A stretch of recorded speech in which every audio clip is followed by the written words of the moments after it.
Namaskar.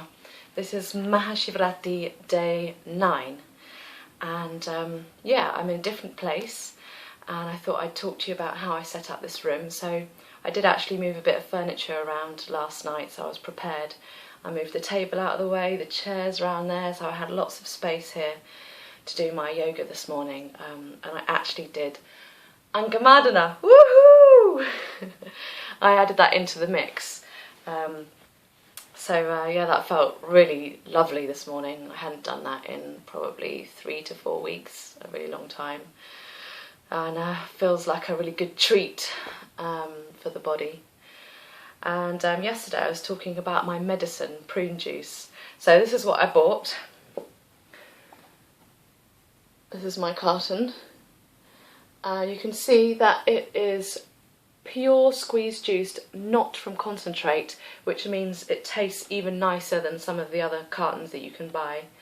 And here it tells you all about why prunes are so great for you. If you want to read that and press pause. Another thing that came up is my granny gave me these a while ago, and then we washed them. They're dark, patterned. I thought I'd try putting them on for yoga, and they're really nice and soft, and they're not completely natural, but it's weird because, you know, when you're doing Mahashivratri Sadhana, you're told to put on light coloured clothing, which I'm doing most of the time. And last year as well, I really noticed the difference between having something dark on and having something light on.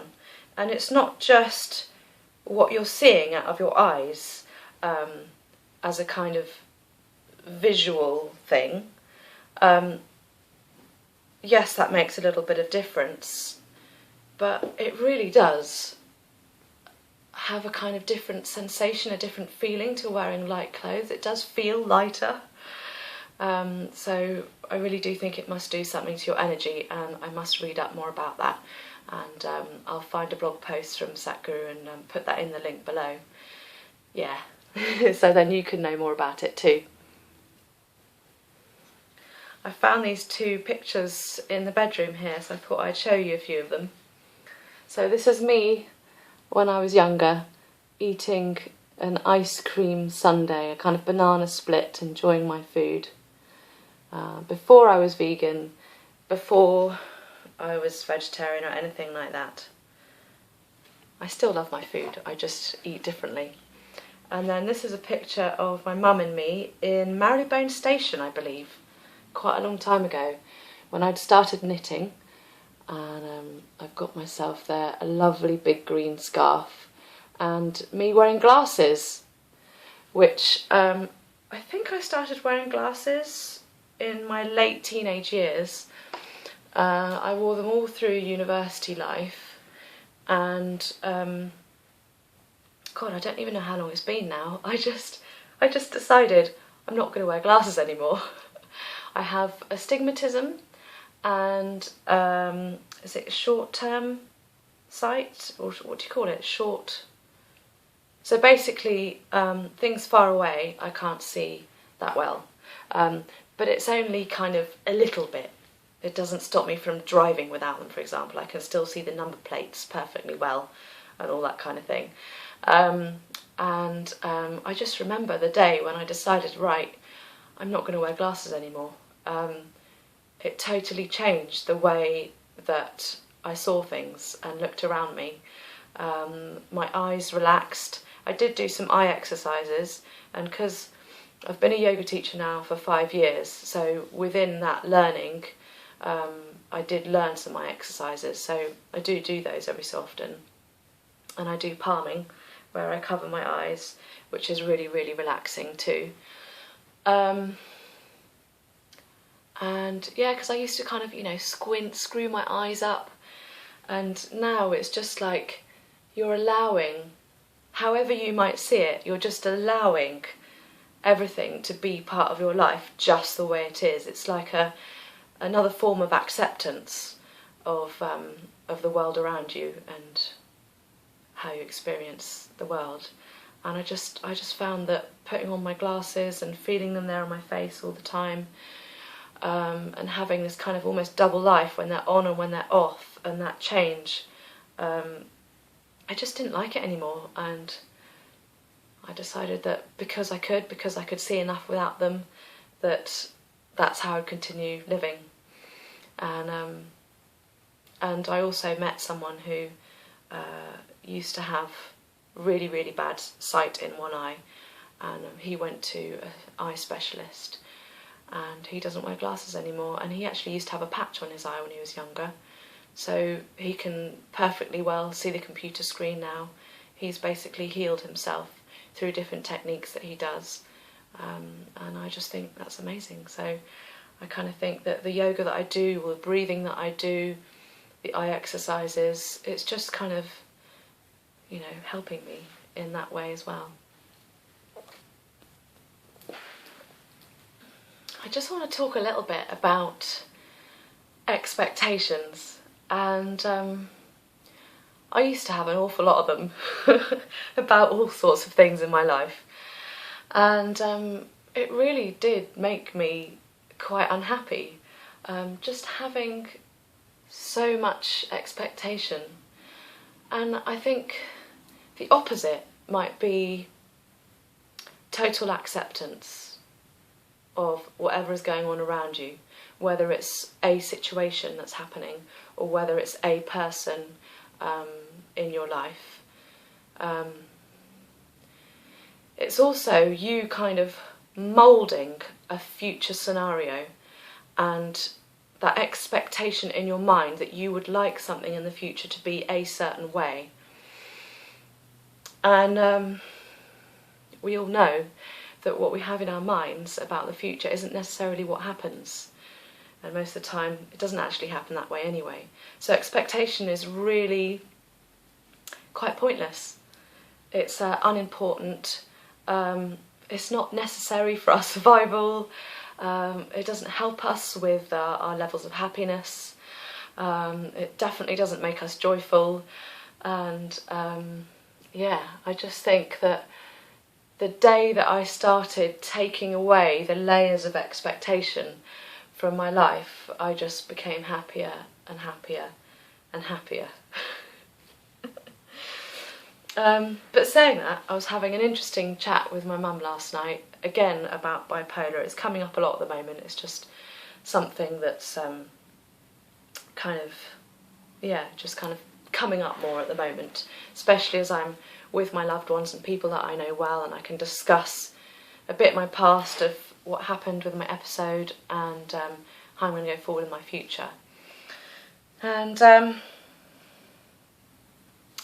hang on, bear with. So I'm just trying to work this out myself, really, and it's quite personal stuff, I suppose, for me.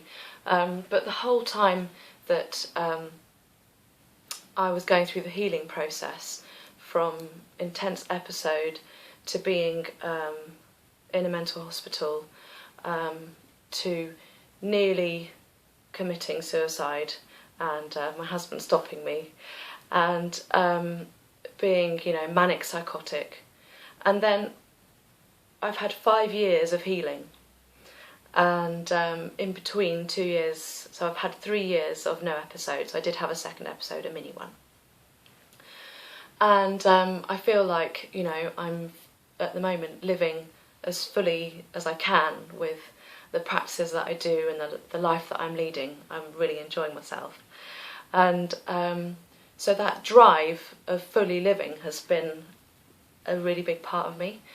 And I wouldn't say that I'm scared of death, because I feel like I've kind of faced it a bit in the past through the experience that I had, and it's something that's, you know, part of my life, and I thank every day that I didn't kill myself.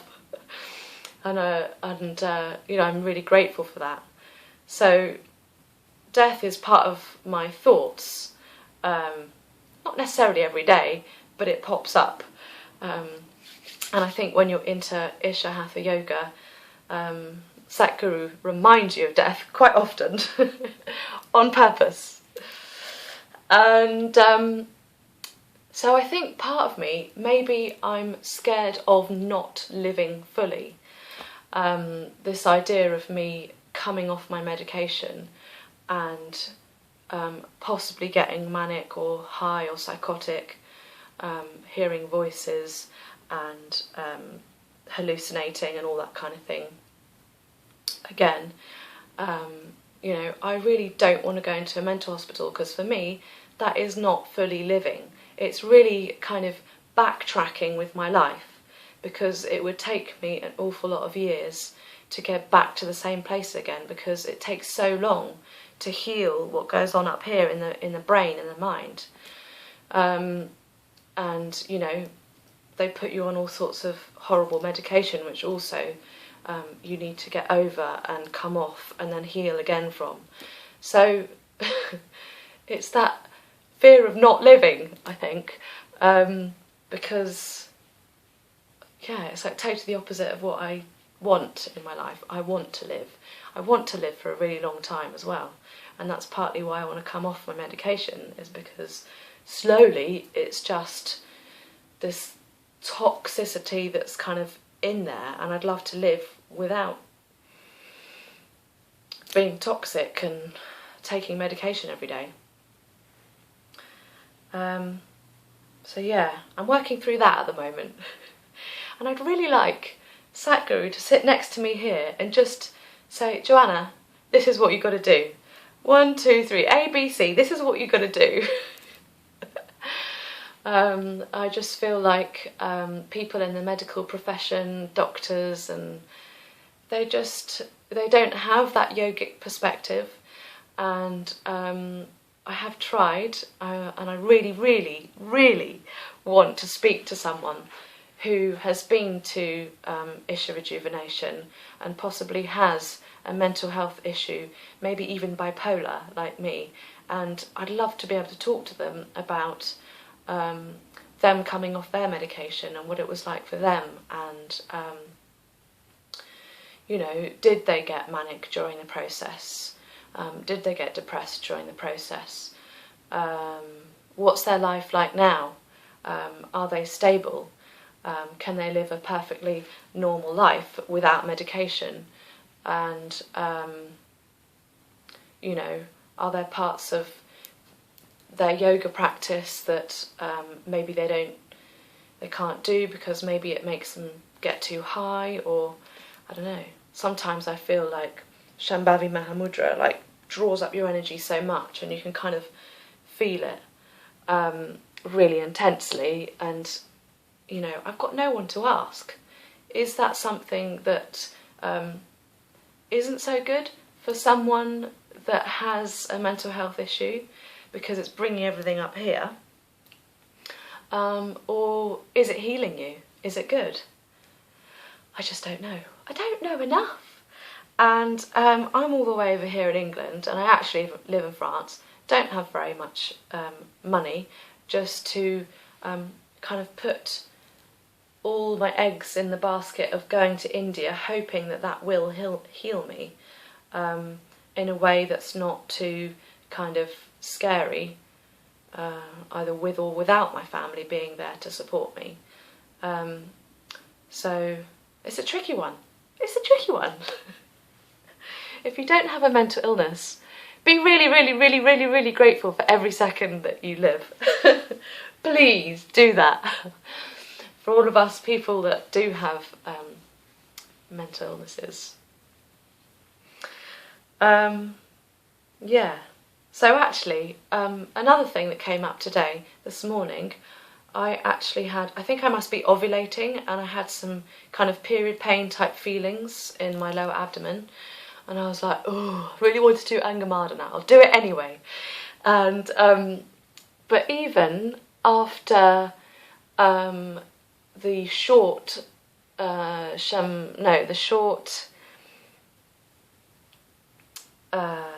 oh my god, I've forgotten the word, the sadhana process at the beginning that I'm doing at the moment, it was already gone, and those feelings had disappeared, those sensations, and instead of kind of feeling those, I smiled. It's like, yay! Another impromptu, unexpected smile just came across my face. And I was like, oh my God, in the space of, I don't know, maybe less than 10 minutes, I'd already changed the way that my physical body felt and the way that my mind felt. And that was, it's just magic. Yoga is magic. I keep saying that. Magic, magic, magic. Yeah, and then I could just really enjoy the whole rest of my longer yoga practice with Angamadana. So I think that's it for today. I'm going down to do some work in my mum's office, and I will see you for Mahashivratri day 8 tomorrow. And yeah, I hope that even though I'm being quite personal, I'm talking about non-yogic things, that I'm just kind of getting my thoughts out there, so that if anyone actually does listen to these videos, and you know, maybe you can get in touch with me in the comments, and we can start a conversation, and yeah, see if that might help me as well with making up my decisions, because I've got until next May, June, before I'm going to India, if it does all go ahead like that. But before then, I obviously need to book my flights. So time is ticking away.